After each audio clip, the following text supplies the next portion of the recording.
Boys, welcome to the World Storytelling Cafe and assembled company, obviously, as well as ladies and gentlemen, girls and boys, an assembled company. And tonight is Stories for Children, and it is the magnificent Clare Goodall telling the stories. Clare, take it away. Hello. Hello. Right, so I'm very glad to be back again. This is my second time doing it, and it's a delight to be back joining you. So my first story, well, I decided what I'm going to tell, and I want to tell a story that I don't tell very much, but they're really classics. And I thought, I hope you like my version of these classics. There once was a woodcutter. Now, as the nature of woodcutters, he wasn't very rich, because woodcutters on and off aren't very rich.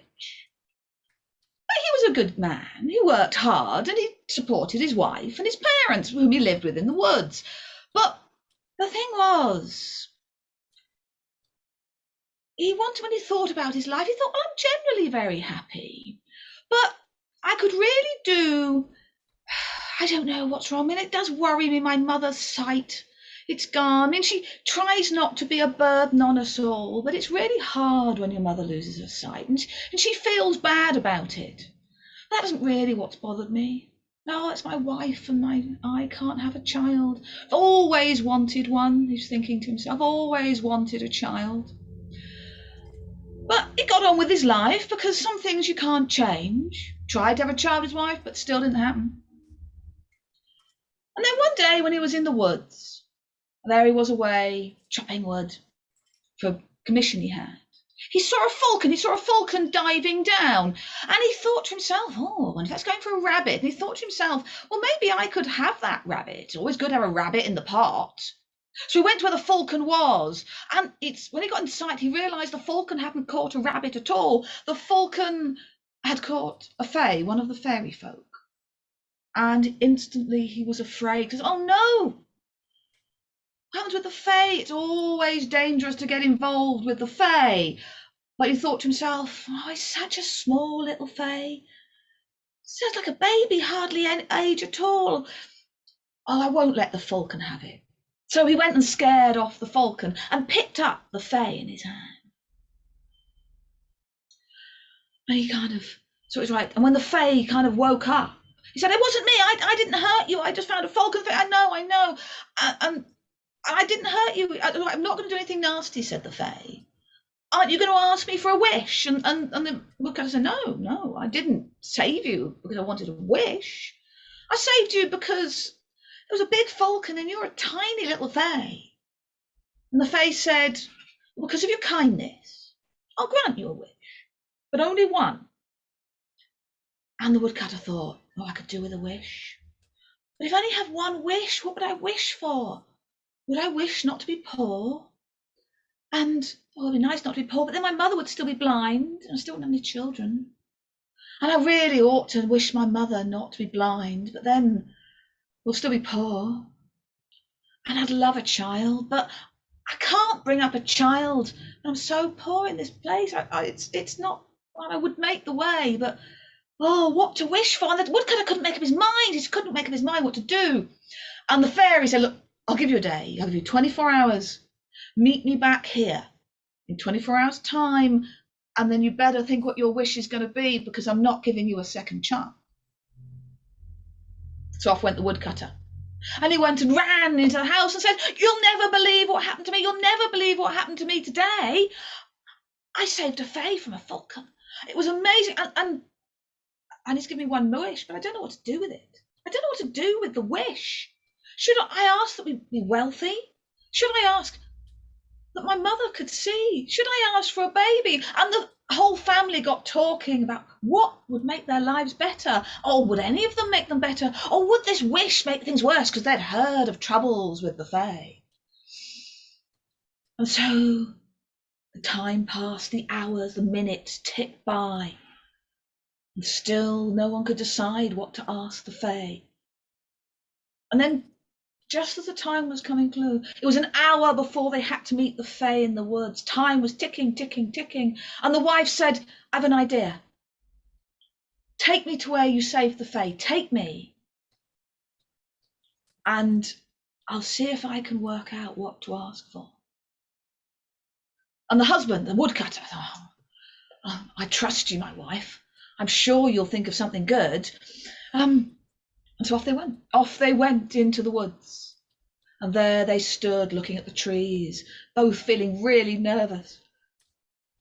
And then at the time when the Fae appeared again, and it was smaller than the woodcutter even remembered, the tiny little Fae, and he remembered why he'd felt so sorry for it being attacked from the falcon. And the fairy said, so have you thought what you want from me? Have you thought? And the woodcutter's wife picked up and said, well, I have. I have one wish for you. And my wish is that my husband's mother could look upon our baby sleeping in its golden cradle. And the Fae smiled and said, you know, this one, I'll let pass. And did what they asked for and what they wanted. And that was how the woodcutter became a bit wealthier and had a child, and his mother again found she could see. And that is my version of a classic woodcutter's tale.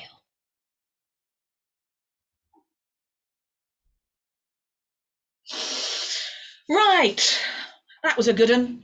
I'm going to do another classic now. I feel in a very classic mood. For most of my stories are of medieval or earlier, but every now and then I don't get to tell these stories very much, so I thought I'd tell this one as another classic story, which I do like.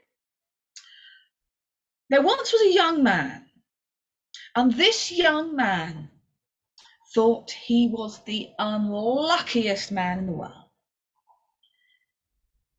Nothing he planned seemed to go right.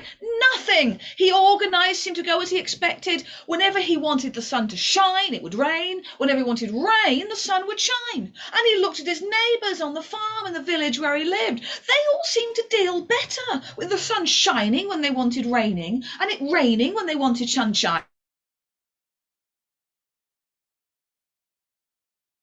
Luck, because everything I do seems to go wrong. I just don't seem to have any luck.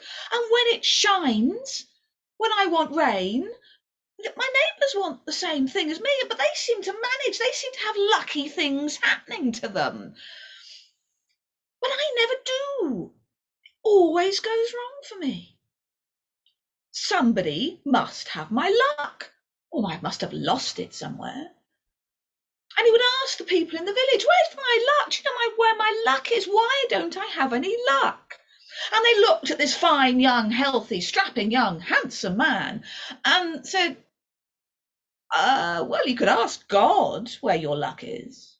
And the young man said, ask God? Where's God? Well, he's at the edge of the world, they said. He's at the edge of the world. And the young man said, well, I suppose I better go to the edge of the world then to ask God where my luck is. And people might have giggled, but this young man was not one for turning down a quest. So he said, I'm going. And off he set. Now, the edge of the world is a very long, long way away. And even though he was a healthy young man, he walked fast and healthily, it still takes a long time to walk to the edge of the world. And on the route, the first kind of person or animal he met was a wolf. And this wolf didn't look well at all. Was very scraggy, was very weak, was stumbling. And the young man, he was kind-hearted. And he looked at the wolf and said, Wolf, are you all right? Are you feeling okay? And the wolf said, you know, I'm not feeling too good. I'm not feeling too good at all. I don't know what's wrong with me. I feel very weak. I stumble around. I'm not feeling well at all. And the young man said, you know, I'm going to the edge of the world to ask God where my luck is. I could ask God why you're not feeling so well while I'm there. And the wolf said, you'll do that for me? Well, that's very kind. And the young man said, yes, I'll do that for you, because he was a good-natured young man. He just didn't know where his luck was. And so the wolf said, well, good luck finding God at the edge of the world. Good luck finding God, and I hope you find your luck. And off went the young man. And he kept on walking because the edge of the world is a very, very long way away. And the next creature he met was a tree. And this was an oak tree. It was a fine oak tree. But it wasn't a fine oak tree. It was a bit stunted, a bit kind of at funny angles. It didn't look like an oak tree that had a chance to really grow. And the young man looked at the oak tree and said, "Oak tree, are you all right?" And the tree said, "You know, I don't know what the matter is. I try my hardest. I put out my roots as hard as I can, but I never seem to be able to grow like the other oak trees. I'm never as tall or as wide, and I can't work out what the problem is." And the young man said, "Well, I'm going to the edge of the world to find God, to ask him where my luck is, because I don't have any luck. And while I'm there, I promise there's a wolf I met on the way here. And I said I'd ask God why the wolf isn't feeling so well. So while I'm doing that, I could ask God why you're not growing properly, what the problem is." And the tree said, "Well, that'd be very kind if you did." And the young man said, "Oh, no problem at all," because he was a good-natured young man. And so off he set. And he kept on walking. Now, the edge of the world is a very, very, very long way away from anywhere. And so he kept on walking, and he had several adventures, because you do when you're walking to the edge of the world, but he kept on walking because he was determined he would find his luck. And he was getting quite close to the edge of the world when he came across a beautiful farm, and there was a woman on it. But she looked tired. Oh, how tired she looked. Oh. And the young man said, could I have a drink and something to eat? And she said, "Certainly." And she welcomed him in. And the young man said, "You do look tired. Are you all right?" And they go, "Oh, this is such a farm for me to look after on my own. And being on the edge of the world, it can get very lonely here. Oh, I just don't know what to do. I don't know how to make it a bit easier to work the farm and be a bit less lonely." Oh, and she sighed, and the young man felt so sorry for her because she was a really attractive woman. He liked the look of her. He thought she was very nice. And he said, "You know, I'm going to see God at the edge of the world. I'm going to see God because I can't find my luck. I can't find it anywhere. I'm asking God about a wolf. I met this wolf. He's not feeling very well. And I said I'd ask God about him. And I met them at this tree. He was not growing properly. And I said I'd ask God about the tree as well. Would you like me to ask God how you could manage your farm better and not be so lonely?" And the woman said, "Would you? Oh, that's very kind." And the other said, "Oh, yes, no trouble," because he was a kind-hearted young man. He just didn't know where his luck was. And so off he walked. And he walked. And even from near the edge of the world is a very, very long way away.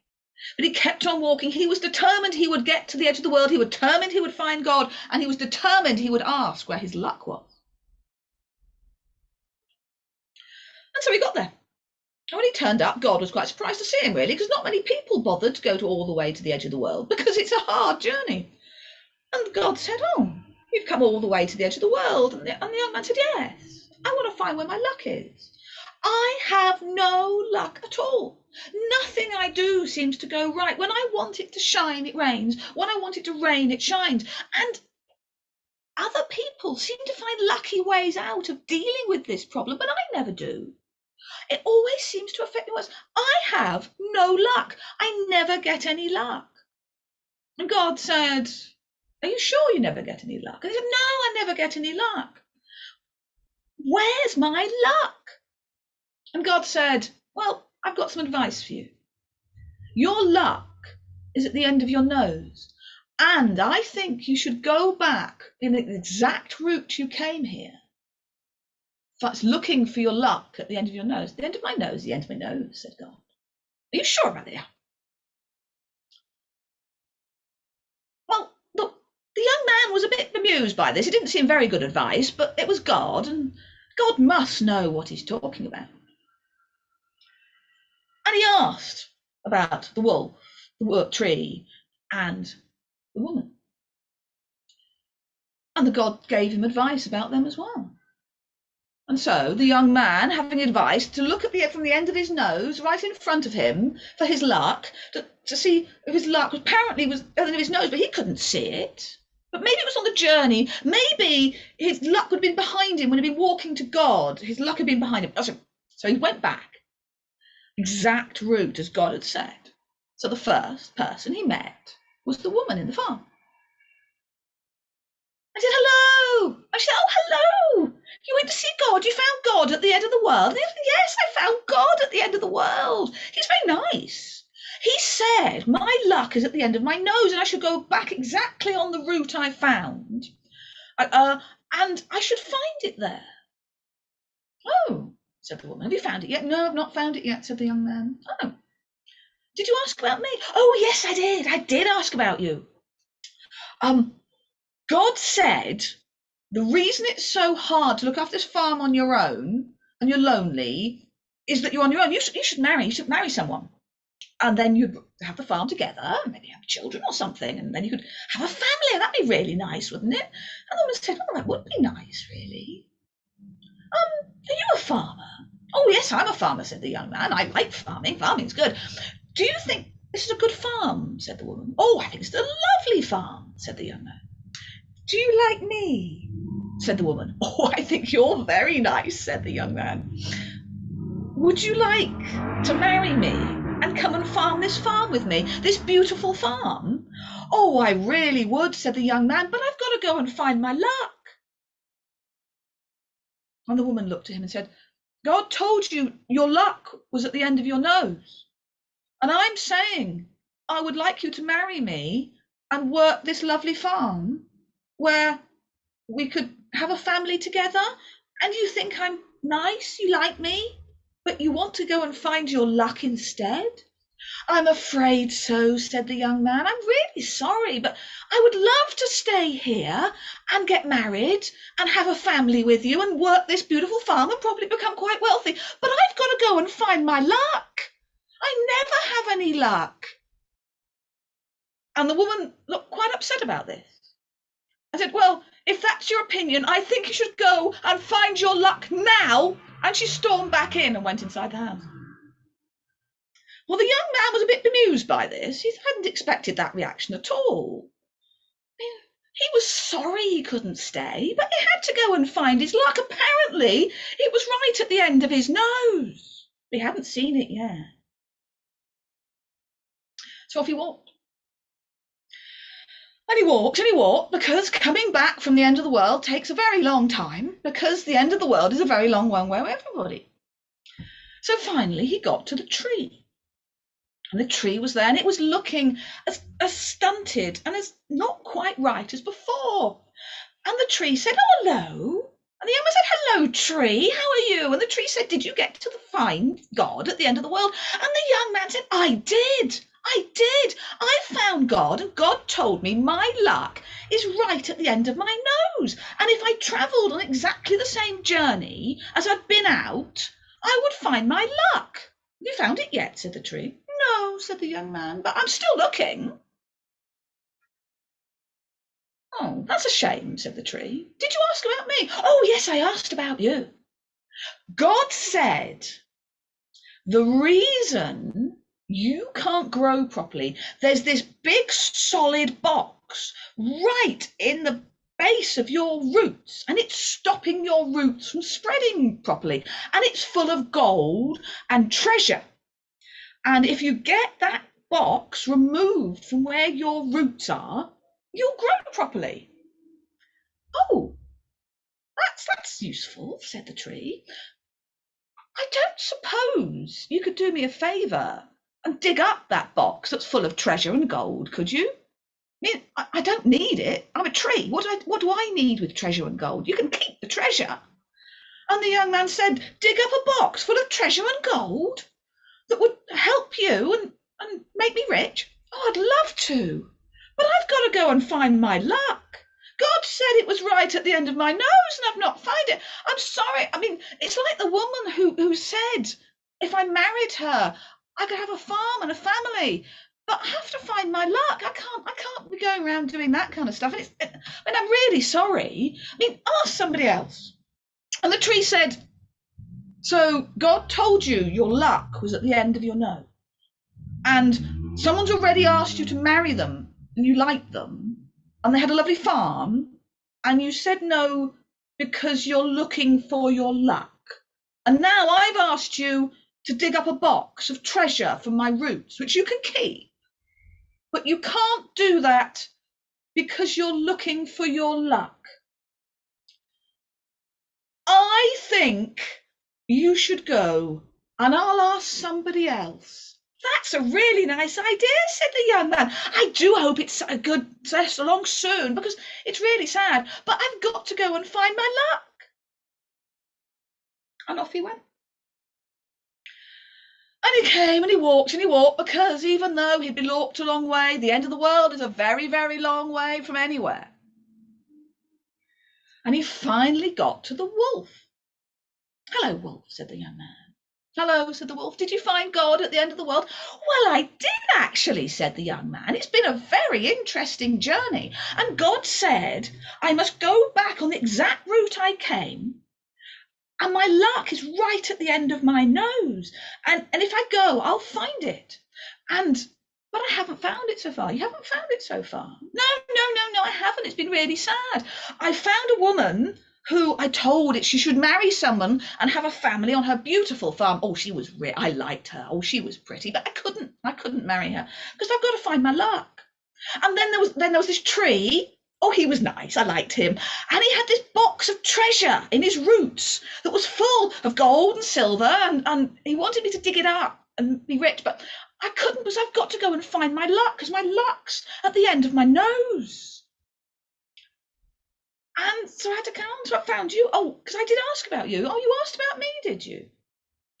You asked about me, even though you're looking for your luck at the end of your nose, and the woman who you liked is on a beautiful farm, asked you to marry her, and you said no because you're looking for your luck. And a tree that's got gold and silver asked you to dig it up, and you didn't. Because you're looking for your luck that's at the end of your nose. The end of your nose. Your luck, woman, house, family, farm, tree, gold, silver. And you're still looking for your luck. I'm still looking for my luck, said the young man. Well, said the wolf. Did you ask about me? Oh, yes, I asked about you, said the young man. I asked about you. God said, the reason you're not feeling very well is you haven't had a proper meal for far too long. And God said you should eat the first traveller that comes along. And so that's exactly what the wolf did. And that's my story of the man who was looking for his luck.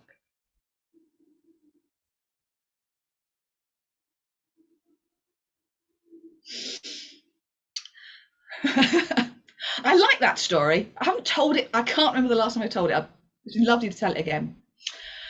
Right, now what should I tell? I'd like to tell this other one. I have told this relatively recently. Actually, I'm really exciting for me to tell stories that haven't been getting an airing for me. It's really exciting to give stories that you don't always get to tell a chance to be told. And this one, I like this one as well. This is the storyteller's coat.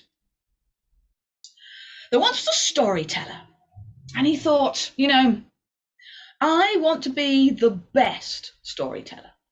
I want to be the best storyteller in the world.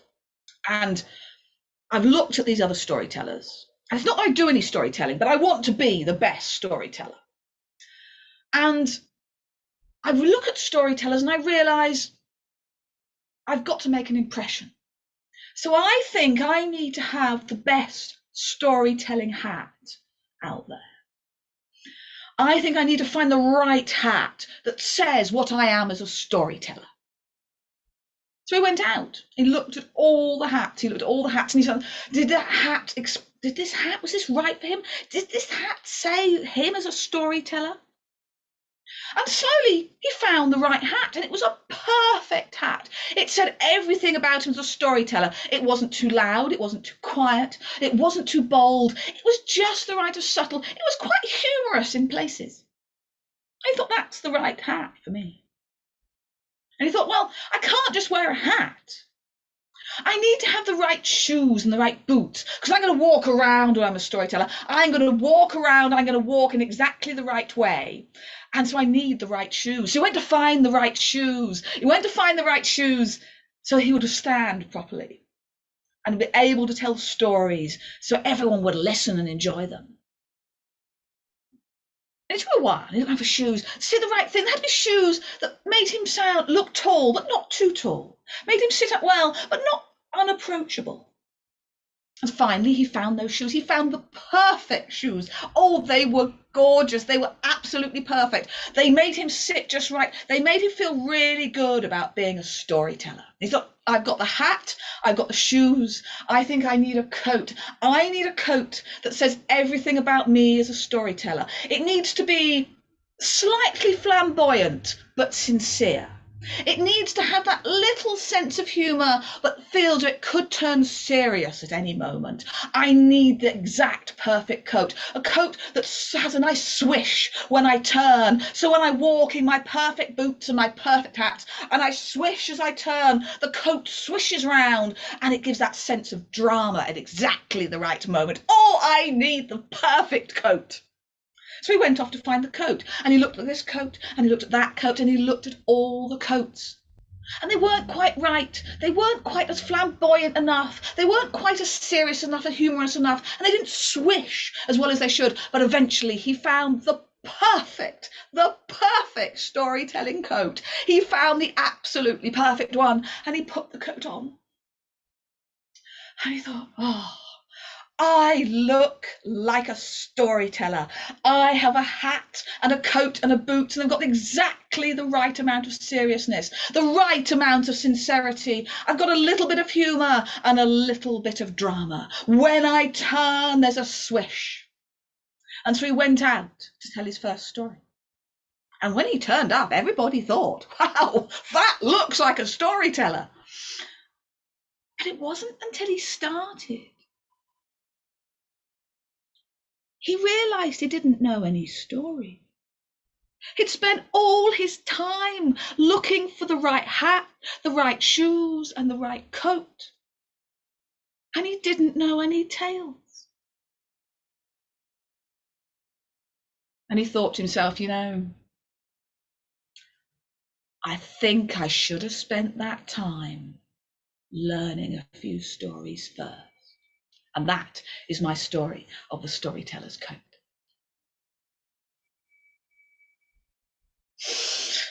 Right. I like that one.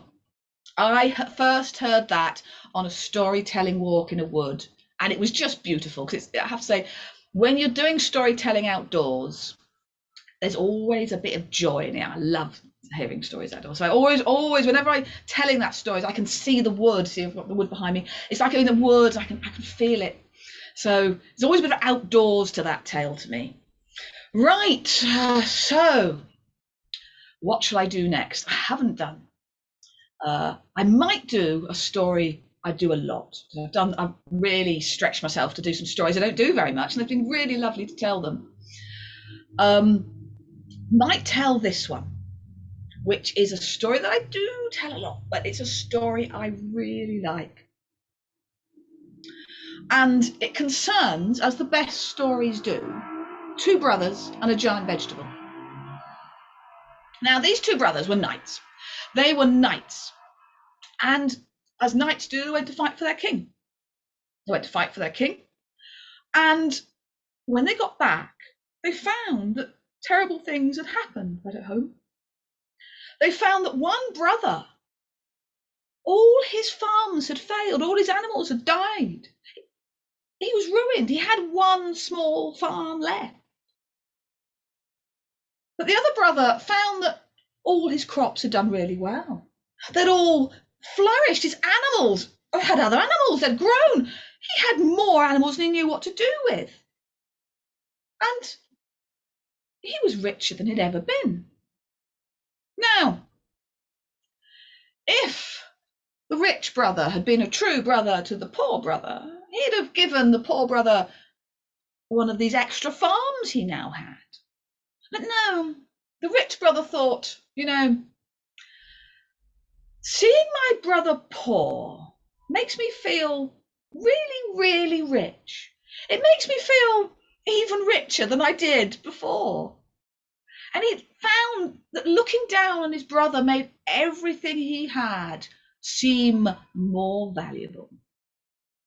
So he wasn't a very good brother. But what could the poor brother do? So, poor brother had to go, the poor knight had to go to his only farm and try to learn to be a farmer. He didn't know how to be a farmer, he was a knight. What did knights know about farming? Well, he was lucky that his neighbours took pity on him and gave him good advice. They said, what you need to do, you're not much of a farmer. What you need to do is you need to plant turnips. Plant turnips? What's turnips? Said the farmer. Well, they're vegetables. You eat them. You eat vegetables. You eat turnip. I've never eaten turnip. Well, that's because you were a knight. And because you were a knight, you didn't eat turnip. But believe me, farmers and poor people who you are now eat turnip. Oh, said the knight. Well, the farmer now.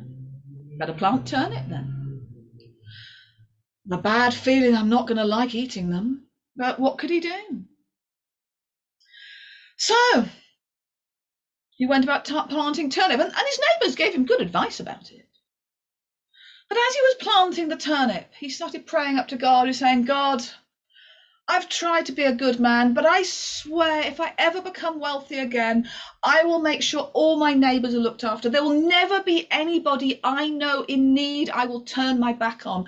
I will ensure that anyone I know will always be looked after.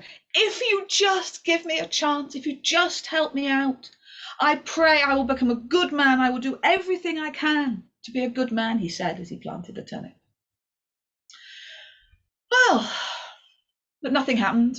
He was still as poor, and he watched the turnips grow along with the other thing in the animal. He was doing okay as a farmer. I mean, it's not easy being a farmer, but he had again a lot of help. His neighbours were very kind.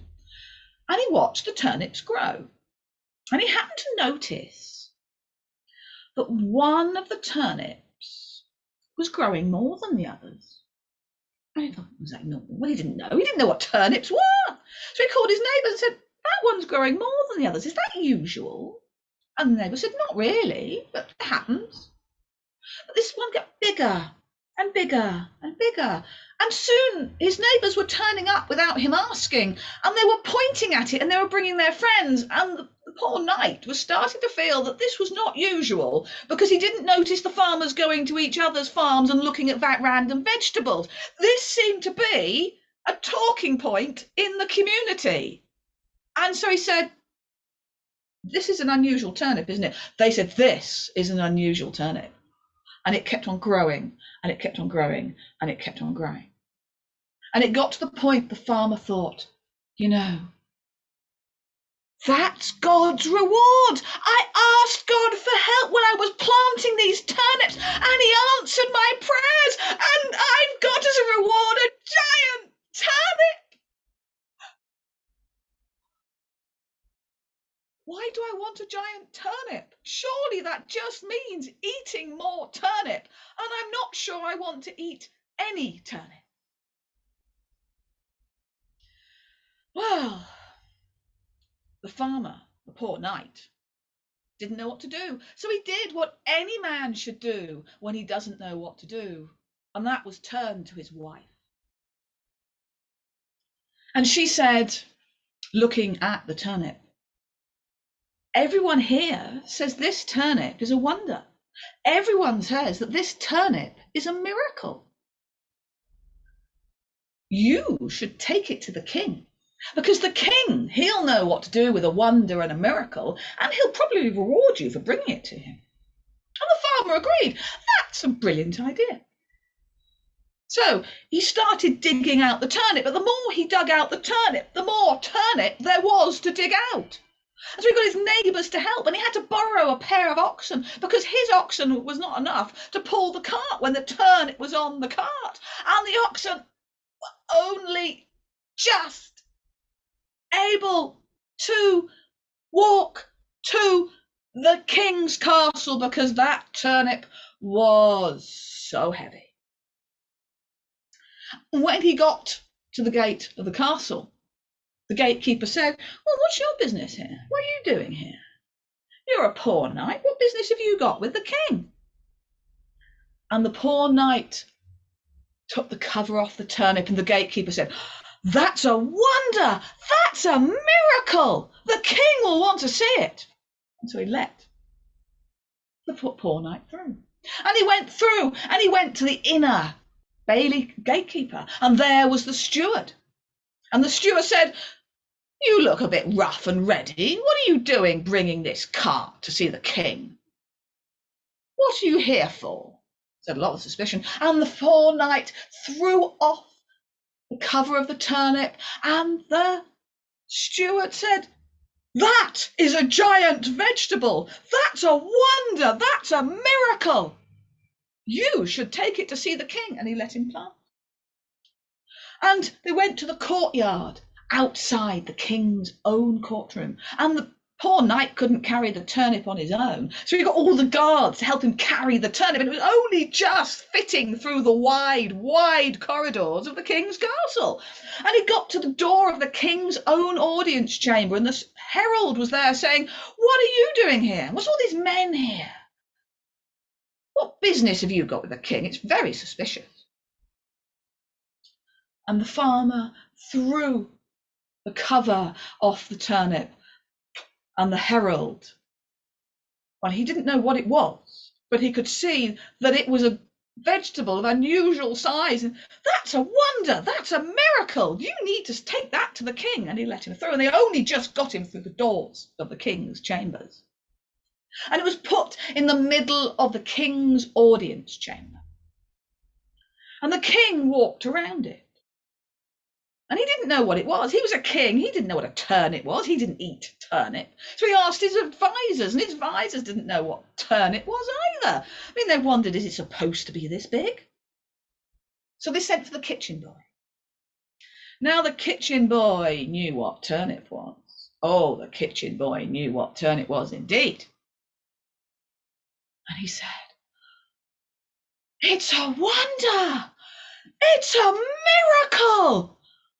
Never have I heard of a turnip this big. I'm going to go home and tell my family I've seen it." And the king thought, this poor knight has brought me a wonder and a miracle into my court. I'd better give him something really special in return, because if I'm miserly, if I'm niggardly with what I give him, everyone will think I don't know what a wonder and a miracle is. If I'm mean and if I'm bad, I'd better give him something special.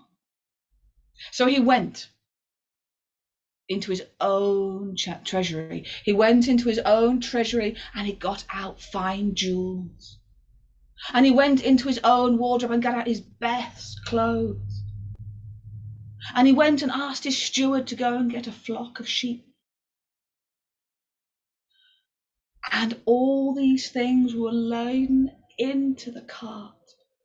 And it was so heavy that the oxen had as much difficulty taking it back to the farm as they had of bringing the turnip to the castle. And when the poor knight arrived back, he threw a party for everyone. He said, "You helped me when I had need. You will never want again. I will ensure all those who helped me will never want. I will remember my vow. I will be a good man. No one will ever come to my castle in need and be turned away, because I prayed to God when I was planting turnips that I would do that, and I will keep my vow." And so he did.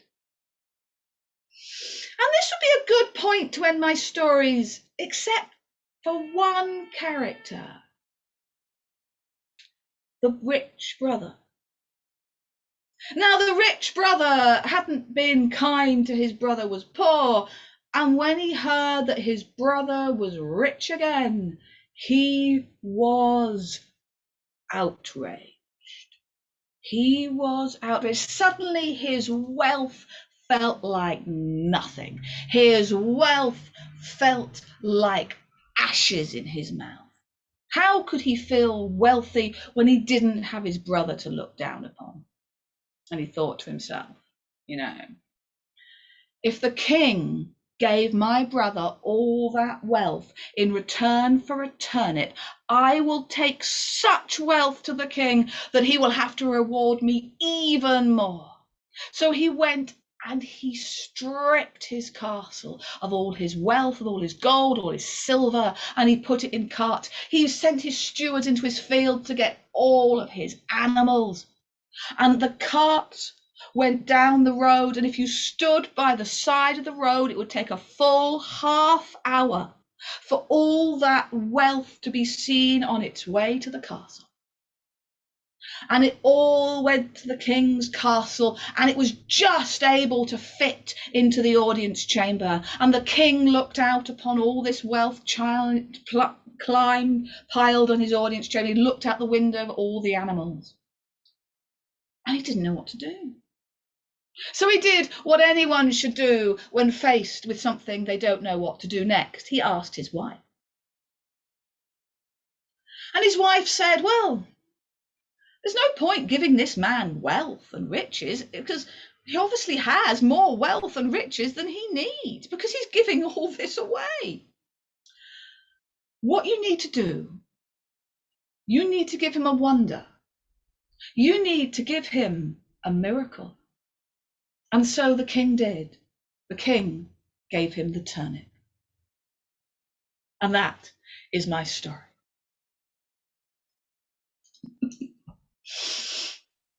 Wonderful, Claire. Oh, what a brilliant evening. Louis, did you enjoy that? I think Louis gone off to swim. All right, I'm doing this on my phone, so I can't see everyone that's there. No, he's gone off to swim. Well, Claire, that was fantastic. Thank you. Glad you enjoyed that. Huge round of applause for Claire there, for everyone. And thank you very much. well, what have we got coming up? What do you think we've got coming up? Well, we've got Sunday. We got feedback happening. We've got feedback somewhere. Don't worry. Sunday, we've got our worldwide story round at 7 o'clock in the evening. And Tuesday, of course, we've got our young tellers, young international tellers. I met Yazname in person this week. Oh, I'm jealous. That was, and her whole family. That was fantastic. So, and the program continues because I haven't got my diary on me because I'm elsewhere. I haven't the faintest idea what's happening next Friday, but something is happening this Friday, and I'd better send the schedule to Ali because he will be waiting for it. But hey, John, yeah. Just before you end, Claire, I put a note in for you. I love the night story. Yes, I saw it. Okay, I'm just because when I heard the word bells went off, I said no. We had a secretary of some government agency get in trouble for saying that to his subordinates. So I just wanted to caution you. That's all. I love the story though. Yeah. Yeah. Yes. Okay, John, I'm being quiet. Okay. Right. So thank you, Claire. That was amazing. Thank you, Ali, for flying the magic carpet again. I think I saw Kamal down there somewhere. And thank you, Donald and Baba C and everyone who came on live, and Michael. I do hope everyone enjoyed it. It was absolutely, it was lovely to tell those tales. Of three of them I've not told since I can't remember when. Yes. But aren't those the best ones to tell? Yeah. Right. So, goodbye, everybody. See you Sunday for the Worldwide Story Round. To be Yeah. continued Alright. until the next time. Everyone have a fantastic Alright. Friday. Okay, bye. Bye. Bye. Thank you. Thanks, everyone. Ali. Thank you, Thank- Baba. Thank you, Claire. Thank you so much, Claire. My pleasure. Right, Lee. Thank you, Mike. Thank you, Baba. Thank you.